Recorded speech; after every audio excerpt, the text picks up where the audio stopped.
OBC भाजपचा DNA धक्का लागायला नको याची भाजपनं काळजी घ्यावी. मंत्री छगन भुजबळ यांनी TV9 मराठीला ही रोखठोक मुलाखत दिली. हैदराबाद गॅझेटवरून काढलेल्या GRवर भुजबळांनी जाहीर नाराजी व्यक्त केली आहे.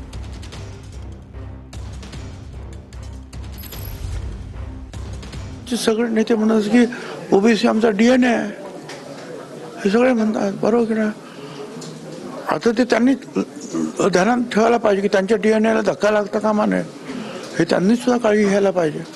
पण ठीक आहे, तो त्यांचा प्रश्न आहे. मी मात्र हा विचार करतो आहे की मी आज गप्प बसेल. आज ते देवेंद्र फडणवीस आहेत म्हणून ते म्हणते की धक्का लागणार. धक्का कसा लागत नाही?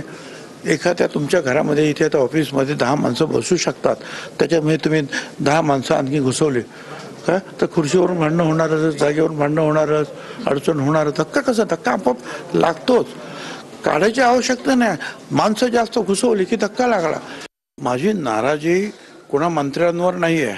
माझी नाराजी तो जो GR काढला त्याच्यामध्ये वाक्य आणि शब्द जे आहेत त्याच्यावर माझी नाराजी आहे. मराठा व्यक्तीस जर कुणबी सर्टिफिकेट हवी असेल तर खालील प्रोसिजर आहे, ती हे खालील प्रमाणे जायचं. अरे मराठा समाजाला तुम्हाला कसं काय म्हणता येईल? तुम्ही असं म्हटलं असतं की कुणबी नोंद आहे परंतु त्याच्याकडे सर्टिफिकेट नाही, तर ते असं करा. तुम्ही मराठा समाजच करा असं कसं म्हणताय?